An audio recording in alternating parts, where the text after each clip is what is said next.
about George Pickens this morning? What you're kind of hearing? What did I say this morning? God, it's been a long morning already. No, I know George is progressing along really, really well. He's I think he'll have a chance very much to contribute at some point down the road if he wants to do so. I definitely think you look at ACLs. Obviously, people are coming back sooner and sooner than you ever imagined. But now, giving you a little buffer of not getting through the season, I think gives you even more time to get more confident, more comfortable. And if you're on a team that's going for the Natty, shoot, let's get some NIL deals and comeback man, and let's go. I mean, I think I don't know. I don't think it's out of the realm of the possibility to get George Pickens before the season ends. David, a couple weeks ago when we talked to you, you talked about Stetson Bennett, how impressive you thought he'd been. The mailman, baby. Right, and now, he always delivers. Yeah, in these last 2 weeks, what have you really seen from him? Because now it seems like, if he continues to play well, it's not such a certainty that JT, will start after that. I've been on the Stetson train all year. I'm not going to jump off. I'm a big fan of his game. It kind of pisses me off because we act like only certain people are afforded the right to get better. Like, guess what? Stetson Bennett played a year ago. Yes, he got experience. He played against the number one team in the country last year, Alabama, who didn't trail anybody in the season except for Georgia and Stetson Bennett. Like, he's allowed to improve and progress and get better, and I've seen it. I think he's better, and I think with the team that's constructed, you know what everybody had? Everybody had beginning of the year. You, all y'all had Stetson Bennett to Lad McConkey as the number one team in the country. We all had that preseason, right? Like, he's the best guy for the job right now. His element of bringing his feet involved and helping the run game, which isn't great. It's not elite, but it's getting better with Darnell, and I think it gets better with Stetson at the quarterback spot. So Listen, I don't care about stars. I don't care 5-star, 4-star. I don't give a crap. Do you deliver? And the mailman delivers. And if I can follow up on that quickly, do you think George is using him enough in the run game? I know it seemed like, they were running read options, but it was handing it off, and then he finally gets that 30-yard. Let me ask you a question. Do they need Stetson Bennett to run the football right now to win? Probably not necessarily. Well, no, the answer is no, because they haven't had to. They haven't needed to use him. So listen, now he's also not big.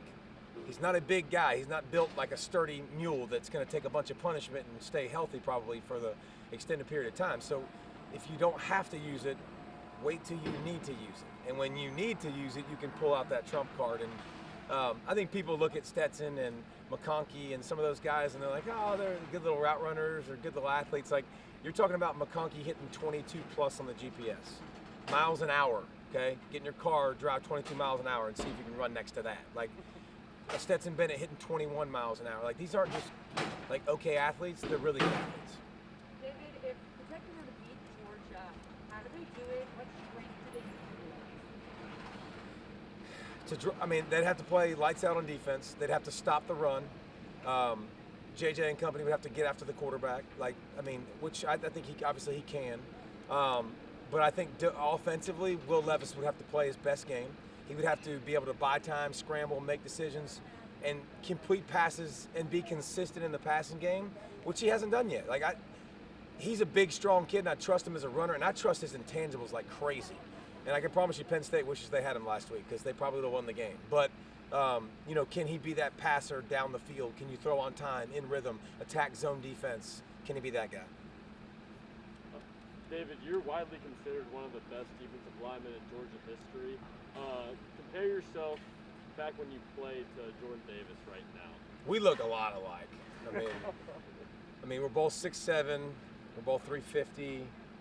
I mean, just both great bodies. Like, obviously, a lot of sarcasm. I just saw Jordan at the facility over there, and I introduced him to a scout that was walking out. And I said, hey, this is Jordan Davis. And no, he doesn't have his pads on. He just has built-in shoulder pads. Like, I don't, God doesn't make many mountain of men like that. You're talking about 6'7", depending on what he had for breakfast, 350 to 360, and hit 20 miles an hour on the GPS. Just think about running the ball and that coming at you. Like, you think you're scared in some of your everyday life stuff, get you some of that in life. So I just think he's physical. He's developed even more as a pass rusher. To me, I would have him in the Heisman discussion. Like, the most dominant player I've seen in college football. You don't move him. He anchors the line. Nobody touches Nakobe Dean. Nakobe Dean's like, this is amazing. Like, we just run and go to the ball. Where's the blockers at? Like, so I think Jordan's, and he's a phenomenal kid. I mean, everything about him is awesome. Do you think Kentucky gets enough respect, or the respect they deserve at the SEC elementary? Go beat Georgia. Go earn your respect. I mean, I think when you barely beat South Carolina and you barely beat Chattanooga, like, that doesn't give you a ton of respect. You survived, and then you beat Florida. Like, can put multiple weeks together. I think this is a team that could go win 10 games, 11 games on their schedule. Like, I think respect is earned. It's not given. Go get it. You want it? Go get it. Like, go beat great teams consistently. Go be in the mix. And Stoops has done a great job recruiting, developing, and supplementing with the transfer portal. He's done a great job of that. But Kentucky, this isn't basketball. They're not a national power in football yet. And if you want to be that, you got to go earn it. Titans, baby! Big win versus Flowery Branch. Drawing a bunch of offside penalties. Defense playing lights out, holding them to 7 points. North Oconee Titans, baby. How far can they get it? I think they can win the region. We got Jefferson in a couple weeks, a big showdown. We're taking care of business. Defense is getting better. Max Wilson back at quarterback, now healthy. He did okay in one of his first starts when you go 18 of 18. I don't know if y'all are good at math, but that's pretty solid. So obviously it's a good start for the Titans. We're gonna keep getting better. We're gonna peak at the right time at the end of the season. What's your role in that program? I know you work for the youth program. What do you talk to the team? Are you talking with players? Yeah, I work with them. I work with them a little bit. I've coached the sophomore class down. I've coached those kids in youth league football. So I kind of grew up coaching those kids and helped those kids, continue. It's not because of me. I'm not saying it's because of me, but those kids were in my youth league organization, and so it's kind of cool to see them advance and get better. So was the, 9th grade, 8th grade class, and 7th grade class. This will be my last group of kids I've gone with. So I'm obviously a huge Titan fan, and a bunch of those kids fans. And then if I can ask one more, David. You can't. Okay. Sorry. But from a player's perspective, is there any sort of nervous energy knowing that if you don't win this game, you don't even control your destiny in the East? Or is that something that they want to do? If you think about that, you're probably thinking the wrong way. Listen, I'm not saying some people don't think with that kind of attitude, but that means you're doing that every week.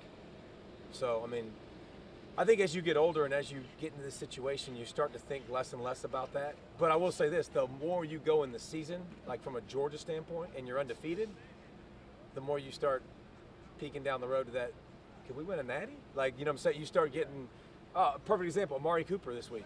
Talked about, like, I've been at Dallas for several years, but we actually could win a Super Bowl. Well, so I think the more you get down the road, the more you'll peek ahead sometimes and start thinking about that. All right, thanks, guys. Thanks, dudes. Thank you. The Titans.